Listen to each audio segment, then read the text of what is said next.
Hello everyone, मी प्रियंका सकपाळ तुमचं सर्वांचं आपल्या या चॅनलमध्ये खूप खूप स्वागत करते आहे. आज आपण बघणार आहोत मीन राशीसाठी म्हणजे पैसेससाठी कसा असणार आहे जून 2026. नेहमी आपण साईट ॲरो आणि एंजल्स ॲडवाईसनी जाणून घेत असतो की तुमच्यासाठी काय आहे ॲडवाईस, पण यावेळेला त्याचे वेगळे व्हिडिओ बनवलेले आहेत आणि आपल्या चॅनलवरती ऑलरेडी अपलोड केलेले आहेत. ठीक आहे, सो तुम्ही तिथे जा आणि तिथे चेक करा की तुमच्या राशीसाठी किंवा तुमच्या जवळचे जे व्यक्ती आहेत त्यांच्या राशीसाठी यावेळेला काय ॲडवाईस आहे किंवा काय साई संदेश आहे. आपण सुरुवात करतोय डायरेक्ट टॅरोट कार्डने जाणून घेण्यासाठी वेगवेगळ्या ॲस्पेक्ट्समध्ये तुमच्यासोबत काय घटना घडणार आहेत. पाहूया आपण रिलेशनशिपच्या बाबतीत कार्ड्स काय सांगतात. मीन राशीला रिलेशनशिपमध्ये सिरियसनेस येणार आहे. तो इतके दिवस नव्हता, तो आता अचानक ह्या महिन्यामध्ये तुम्हाला जाणवेल की तुम्ही तुमच्या नात्यांच्या प्रती अचानकच खूप जास्त इमोशनल झालेला आहात. खूप त्यांना तुम्हाला त्यांची काळजी वाटते आहे रिलेशनशिपमध्ये असं दिसतंय. ठीक आहे, काही लोकांना तर जुन्या नात्यांमधनं मूव्ह ऑन सुद्धा करता येणार नाही. जरी तुमच्या जबाबदाऱ्या पूर्ण झाल्या असतील तुमच्या रिलेशनशिपच्या प्रती, तरी तुम्ही त्यातनं बाहेर नाही पडता येणार. तुम्हाला सतत त्या व्यक्तीसाठी अवेलेबल राहावंसं वाटेल. त्या व्यक्तीला काही कमी पडू नये अशी तुम्ही नक्कीच काळजी घ्याल. सो मीन राशीचा महिना रिलेशनशिपच्या बाबतीत छान आहे. तुम्ही एकमेकांची काळजी कराल किंवा तुम्ही तुमच्या पार्टनरची खूप जास्त काळजी करणार आहात. काही जणांना जुने आयुष्यातले जुने मित्र मैत्रिणी पुन्हा नव्याने भेटण्याची शक्यता नक्कीच दिसते आहे मला. सो गेट टुगेदर रियुनियनची शक्यता आहे आणि त्यात तुमची प्रिय व्यक्ती तुम्हाला भेटू शकते. बघूया आपण आता की तुमच्या फायनान्सच्या बाबतीमध्ये कार्ड्स काय सांगतात. फायनान्समध्ये तर प्रश्नच नाही. युनिवर्स तुम्हाला दुसऱ्यांदा काय म्हणतात संधी देणार आहे की तुम्ही काहीतरी शून्यातनं उभं करू शकाल. पैसे येतील. फायनान्सच्या बाबतीत तर एस ऑफ पेंटाकल आलेला आहे. सॉरी, वाऱ्याने उडाला. एस ऑफ पेंटाकल आलेला आहे. सो प्रश्नच नाही, तुम्हाला पैसे येणार आहेत. जजमेंटचं कार्ड आलेलं आहे. केलेल्या कष्टाचं फळ मिळेल. द मॅजिशियन आलेलं आहे. तुमच्या सगळ्या स्किल्स यूज करून तुम्ही आर्थिक प्रगती करणार आहात. आणि एक थ्री ऑफ कप सुद्धा आलेलं आहे, जे सांगते की तुमचे ओव्हर इमोशन्स जे आहेत ते ओव्हरफ्लो होणार आहेत. आणि जसं की मी मगाशी म्हटलं तुम्हाला की कोणतरी जुने व्यक्ती तुम्हाला तुमचे मित्रमैत्रिणी भेटण्याची शक्यता आहे. सो तिथे थोडाफार खर्च गेट टुगेदर रियुनियनवरती होण्याची शक्यता आहे तुमच्याकडून. पाहूया आपण आता करिअर आणि बिझनेससाठी कार्ड्स काय सांगतात. करिअरसाठी कार्ड सांगतायत ओके, आर्थिक प्रगती होताना दिसते, पण तुम्हाला खूप डिप्लोमॅटिक राहायचं आहे. कुणाच्या ना कुणाच्या सल्ल्याची तुम्हाला या महिन्यामध्ये गरज पडेल आणि असा योग्य गुरु तुम्हाला भेटेल जो तुम्हाला सांगेल की तुमचा नेक्स्ट पाऊल काय असलं पाहिजे तुमच्या करिअरच्या दृष्टीने. ठीक आहे, कारण नाईट ऑफ वँड सांगते की तुम्ही ॲक्शन ओरिएंटेड असणार आहे. प्रश्नच नाही की तुम्हाला तुमचा जे गोल आहे त्याच्यासाठी तुमचे प्रयत्न तुम्ही करणार, कोणावर अवलंबून राहणार.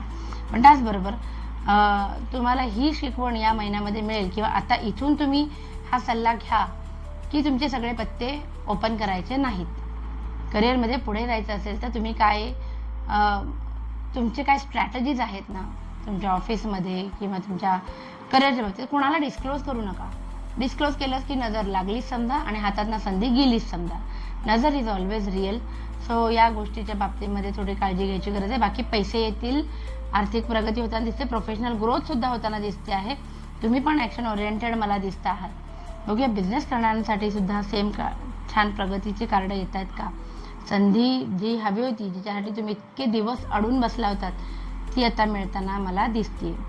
दोन्ही बरेचसे प्रॉब्लेम्स दूर होतील. नव्यानं काहीतरी बिझनेसमध्ये इंट्रोड्यूस करणार आहात. तुम्ही नवीन प्रयोग करून बघणार आहात आणि याच्यामध्ये इमोशनल फुलफिलमेंटसुद्धा तुमची खूप जास्त होणार आहे. का तर जुन्या प्रॉब्लेम्समधून पण बाहेर पडणार आहात आणि तुम्हाला जशी संधी हवी होती तशी संधी मिळाल्यावरती नवीन काहीतरी तुम्ही चालू करणार आहात. मीन राशीचे लोक नवीन काहीतरी चालू करणार आहात.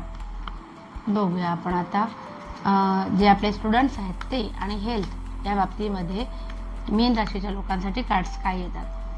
पहिले बघूया स्टुडंटसाठी. मीन राशीच्या स्टुडंट्ससाठी काय कार्ड्स येतात. ओके, एक तर घरातनं खूप छान सपोर्ट असणार आहे. अपॉर्च्युनिटीज म्हणजे तुम्हाला जे काही नवीन शिकायचे त्या संबंधित तुम्हाला फॅमिलीचा सपोर्ट असणार आहे. आयुष्य बदलून जाईल असा काहीतरी कोर्स तुम्ही करू शकता. पण थोडा स्ट्रेस तुम्हाला या बाबतीत येणार आहे आणि यायलाच हवा.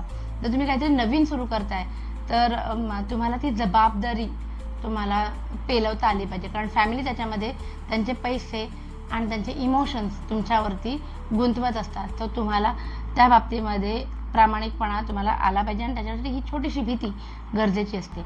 बघूया आपण हेल्थ कशी असणार आहे. मीन राशीच्या लोकांच्या हेल्थ रिलेटेड कार्ड्स काय सांगतात. अँगर इश्यूज होऊ शकतात, ठीक आहे.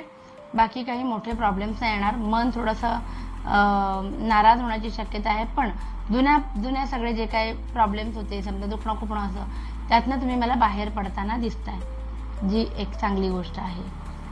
मस्त. पाहूया आपण आता एक जनरल रीडिंग की मीन राशीसाठी जून 2026 कसा असणार आहे. ठीक आहे, जनरल रीडिंग बघा. जून 2026 मीन राशीसाठी कसं असणार आहे. स्ट्रगल करताना दिसत आहे. इमोशन्सवर कंट्रोल राहणार नाही. मनातलं सगळं तुम्हाला कुठेतरी कोणाशी तरी शेअर करायचं वाटेल आणि शेअर कराल तुम्ही. का तर कोणीतरी तुम्हाला त्यांच्या बिहेवियरनी किंवा त्यांच्या शब्दांनी तुम्हाला कुठेतरी दुखावलं असेल आणि त्यामुळे का होईना पण तुमच्या मनात जे साठवून ठेवलेलं असेल कुठेतरी बाहेर पडणार आहे. हा स्ट्रगल जो आहे तो तुमचा बाहेर पडणार आहे. बाकी जमेच्या बाजू हे आहे की मनासारखे अपॉर्च्युनिटीज येतील आणि घरामध्ये आनंदाचं वातावरण असणार आहे. नवीन काहीतरी आनंदाची गोष्ट घरामध्ये घडेल. नवीन कोणतरी व्यक्ती की म्हणजे आपलीच कोणीतरी व्यक्ती नव्यानं पुन्हा भेटेल. वेलकम करण्याचं कार्ड आहे. नवीन वास्तू खरेदी करण्याचे सुद्धा योग मला दिसत आहेत. सो ओव्हरऑल चांगलं होतं आपलं जनरल रीडिंग मीन राशीसाठी. आय होप तुम्हाला आवडलं असेल. प्लीज लाईक, शेअर आणि सबस्क्राईब करा आणि आपली ही फॅमिली अशीच वाढत राहू दे. Thank you so much. बाय.